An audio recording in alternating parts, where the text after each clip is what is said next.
Of eeggannoo cimaa ijoollee biyya Arabaa hundumaa keessa jirtan wanti kun of eeggannoo cimaa isin barbaachisa isiniin jedha. Keessattuu warroonni iqaamaa hin qabne, paaspoortii kan hin qabne yeroo suuqii keessa deemtanii walii gadi sochootan sin qabu waan ta'eef qabaa waan jiruuf jechaadha.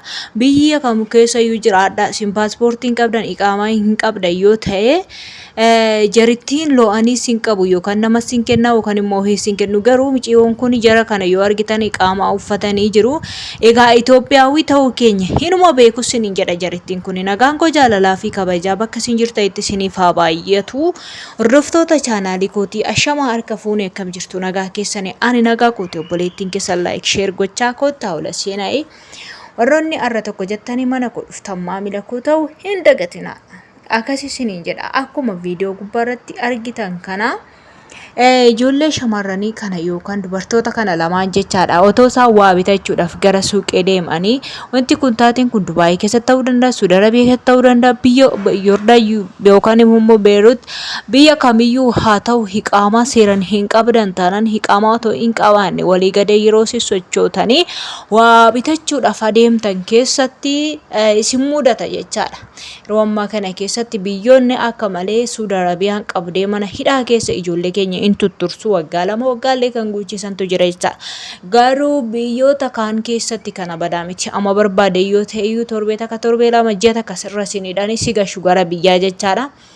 Kanaaf akkuma argitanitti walii gadi in socho'inaa siniin jedha yeroo baatan yeroo deemtan yoo ta'uu baatiifillee xalabaadha yookiin ajajadha jechaadha. Gaafa ajajattanii manatti isinii fidaa manatti isinii fiduu akkasuma of eeggannoodhaan deddeebi'aan siniin jedha. Obboloota kiyyaa dhugaa rabbiitii warroonni akkasittiin qabaman kun uffata isaanii fudhachuu kan hin dandeenye ol deebi'anii uffata isaanii fudhatanii meeshaa qabanillee mi'a qabanillee hunduma isaa raggafanii hidhamanii gara biyyaa qullaa galuu jechaadha.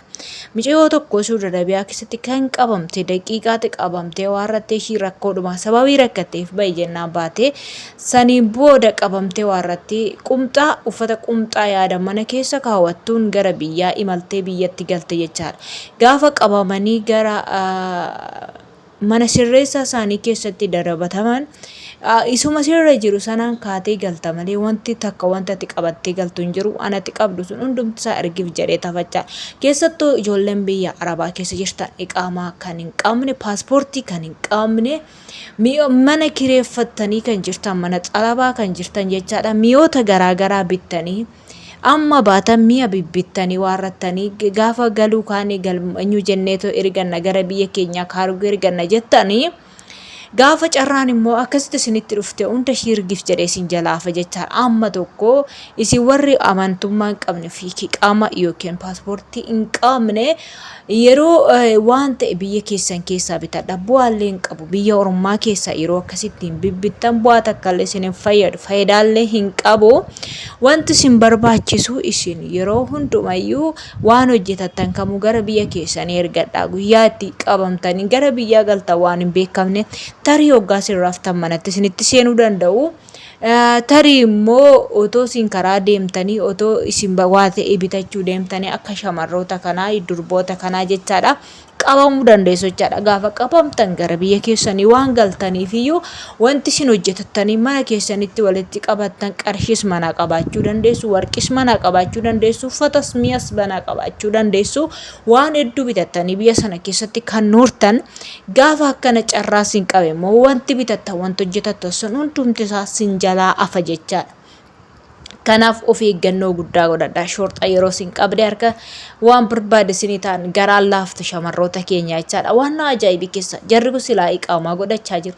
Godhatanii jiru. Eessa isaanii argan gaafan jedhu harka isaaniitti moo dubbii isaaniitti moo maaliidhaan akka isaan qabanii tokkoof tokko immoo yookaan nama kennu ta'a. Ijoolleen tokko tokko nama kennuu danda'u.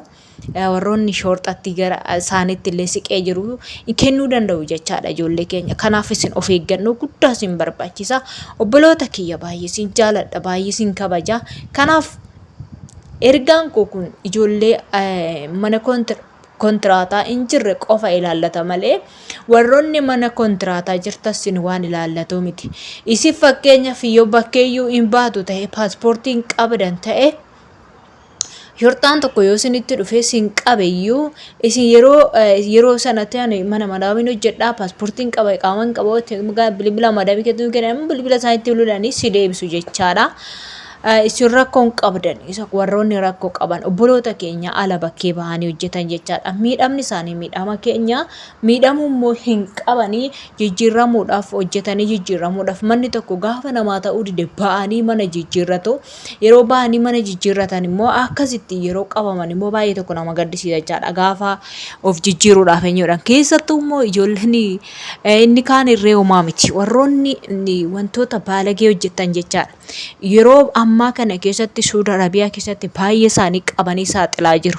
Lammiilee biyya biraa jechaadha. Itoophiyaawii keenya osoo hin taane bakka isaan mana tokko keessatti kireeffatanii sagaagalummaa hojjetan keessatti mootummaan biyya sanaa shorxaraan hordofee waarrateetu baasatii jira. Kanaaf isinillee yaa obboloota kiyyaa of eeggannoo isin barbaachisa. Warroonni waan akkasii gootan isinis hin milkooftanii guyyaa tokko akkasitti saaxilamtu jechaadha.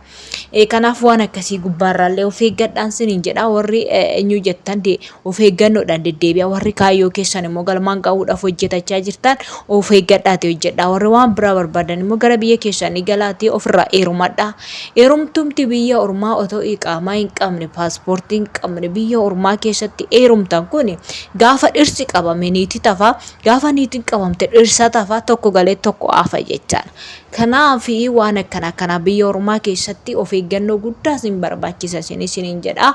Akkuma argitaniin of eeggannoodhaan malee akkuma argitaniin deemtanii baa'uun isinirraa hin barbaachisu. Baay'ee sin jaalladha. Waan isin jaalladhuuf kana isiniif hime dubartoonni keessattuu miidhamuu hin qabdan. Warroonni iqaamaa hin qabne kun miidhamuu hin qabdanii miidhamni keessan keenya isiniin jedha. Mana kontiraataa jirra jenneetu warroota miidhamanii akkasitti dhiisuu hin qabnu. Akkuma argitan hin deemina. Akkuma argitan hin ba'ina. Akkuma argitan bashannana hin jedhina. Akkuma argitan eessan naqattanii walii gadi hin deemina. Qamsin godhu sin liqimsu jarittiin sinin jechuun barbaada.